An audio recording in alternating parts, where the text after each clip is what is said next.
ஆண்டாள் திவ்ய திருவடிகளே சரணம். తిరుపావై 10వ పాశురంలో 5వ గోపికను మేల్కొల్పుతున్నారు ఆండాళమ్మవారు.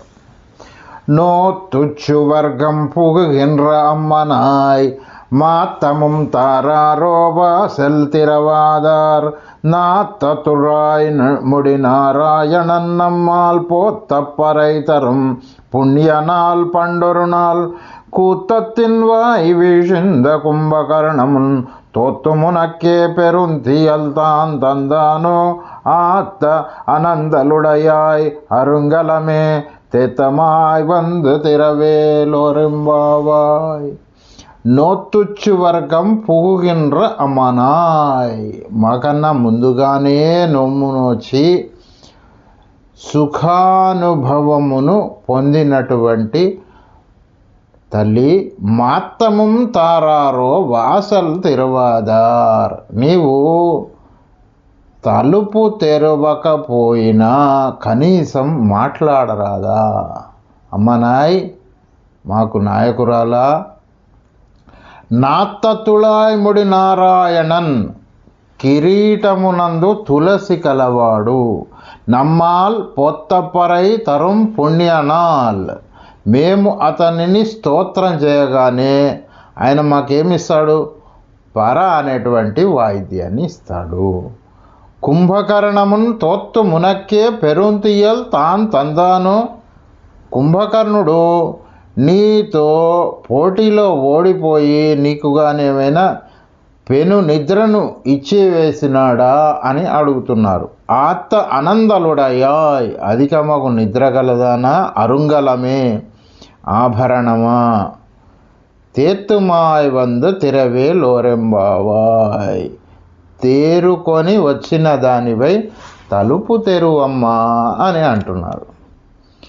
ఇది పైకి చూస్తే అతి సులభముగా ఉన్నట్టుగా ఉంటుంది, కానీ దీని యొక్క అంతరార్థం చాలా గంభీరంగా ఉంటుంది. తమేవం విద్వానమృతైః భవతి అన్నది వేదం.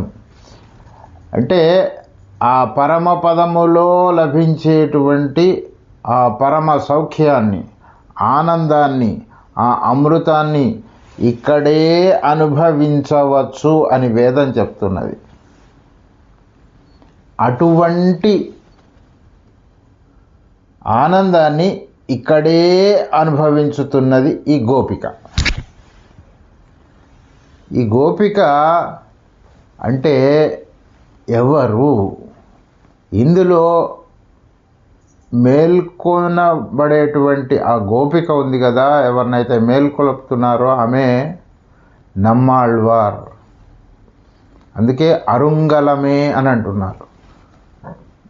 మా యొక్క సమూహానికి నాయకురాలా అని పిలుస్తున్నారు గోదాదేవి. ఈ నమ్మాళ్వారు చిన్నప్పటి నుంచి ఉలుకు పలుకు లేకుండా, ఎటువంటి ఆహార పానీయాలు లేకుండా కేవలము పరమాత్మ ధ్యానంలో ఆ చింత చెట్టు తొర్రలో ఉండేవారు. ఆ నమ్మాళ్వారి యొక్క వైభవము ఎటువంటిది అంటే, మనకు 108 దివ్య దేశాలు ఉన్నాయి. అందులో 106 ఈ భూమి మీద ఉన్నాయి. 107 పాలకడలి ఒకటి, 108 పరమపదము. ఈ 108 దివ్య దేశాలలో ఉన్నటువంటి పరమాత్మ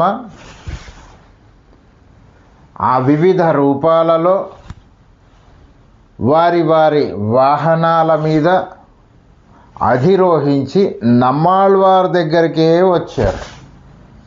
వచ్చి నన్ను వర్ణించు అంటే నన్ను వర్ణించమని ముందర నిలబడినారు. ఒక్కొక్క దివ్య దేశంలో ఉన్నటువంటి ఆ స్వామిని 10 పాశురాల్లో వర్ణించారు నమ్మాళ్వారు. తిరువాయి మొజి అంత గొప్ప ఆనందాన్ని ఇక్కడే ఉండి అనుభవించిన వారు పరమాత్మ. ఈ ఆనందాన్ని ఎలా పొందాలో కృష్ణ పరమాత్మ భగవద్గీతలోని సాంఖ్యయోగం అంటే 2వ అధ్యాయంలోని 56వ శ్లోకంలో చెప్పారు. దుఃఖేషనుద్విగ్నమనాః సుఖేషు విగత స్పృహ వీతరాగ భయక్రోధ స్థితధీర్మునిరుచ్యతే. దుఃఖము, సుఖము, రాగము, భయము, క్రోధము ఇవి అన్నీ ఏమీ లేకుండా నిరంతరము ఆ స్వామితో ఆత్మతో రమించుతూ ఉన్నటువంటి ఆ పరిస్థితిలో ఉన్నారు నమ్మాళ్వార్. దీన్నే పతంజలి తన యోగ శాస్త్రంలో ఏం చెప్పారంటే ఏకేంద్రియ అవస్థ అని అన్నారు. అటువంటి అద్భుతమైన అవస్థలో ఉన్నవారు నమ్మాళ్వార్ లేదా ఈ గోపిక. ఇప్పుడు ఆమెను ఏమడుగుతున్నారంటే కనీసము నీవు తలుపు తెరవకపోయినా పర్వాలేదు, కానీ కనీసం నోరు తెరచి మాట్లాడరాదా అంటే దీని అంతరార్థం ఏంటంటే కనీసము భాగవతుల యొక్క శ్రీ సూక్తి మన చెవిలో పడితే మనం ఉద్ధరించబడతాం. నాత్తత్తుళాయముడి నారాయణన్ ఆయన యొక్క కిరీటమునందు అంటే కృష్ణ పరమాత్మ తన కిరీటమునందు తులసిని ధరించి ఉన్నాడు. తులసి యొక్క ఆ పరిమళము ఆపినా ఆగదు కదా. లోపల కృష్ణ పరమాత్మ ఉన్న సంగతి మాకు తెలిసిపోతూనే ఉంది. ఇది ఏంటంటే తులసి వాసన అంటే భగవద్ వ్యామోహము. అమ్మా ఎంత గొప్ప భగవద్ వ్యామోహాన్ని కలిగిన దానవు అని అంటున్నాం. ఈ పరమాత్మ ఏం చేస్తాడు, మేము స్తోత్రం చేస్తే పరైతరం అంటే ఆ పర అనేటువంటి వాయిద్యాన్ని ఇస్తాడు. ఏంటండి ఈ పర అంటే మనము తిరుమల బ్రహ్మోత్సవాల్లో చూస్తుంటాం. ఒక చిన్న పరికరం,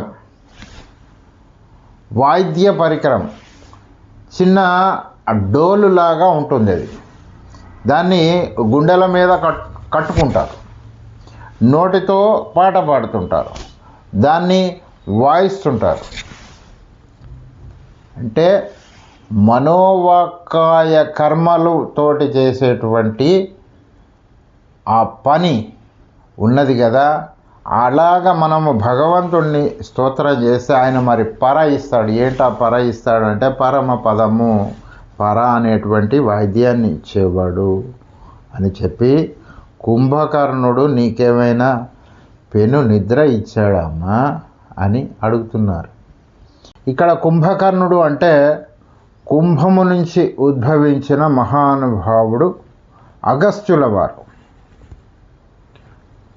వారు వింధ్య పర్వతమును అణచివేసినారు. అంటే ఏంటంటే అహంకారాన్ని అణచినవాడు. ఆయన సప్త సముద్రాలను తాగివేసినాడు. అంటే ఏంటంటే శాస్త్రాలను గ్రహించినవాడు, మొత్తం అన్ని శాస్త్రాలను గ్రహించిన మహానుభావుడు. వాతాపి అనేటువంటి రాక్షసుణ్ణి మట్టు పెట్టినవాడు. అంటే మృత్యుస్వరూపమైన అజ్ఞానాన్ని రూపుమాపినవాడు. అటువంటి మహానుభావుణ్ణి సూచిస్తున్నారు ఇక్కడ. అలాగే అరుంగలమే అంటే ఒక దుర్లభమైన ఆభరణమా అని అంటున్నారు. వ్రేపల్లె అంటే భాగవతుల కులం. దాంట్లో నమ్మాళ్వారంటే ఒక దివ్యమైన ఆభరణం వంటి వారు. వారిని అలా పేర్కొంటూ తేత్తమాయ్ వంద్ తీరా అని అంటున్నారు. నీవు అలాగే నిద్రలేసి వచ్చేయవద్దు. శ్రీకృష్ణ సమాగంలో ఉన్నావు కదా, అలాగే వస్తే బాగుండదు. కాస్త దుస్తులు సవరించుకొని, ఆ జుట్టు అది సవరించుకొని వచ్చి తలుపు తెరువమ్మా అని ప్రార్థిస్తున్నారు ఈ పాశ్రంలో.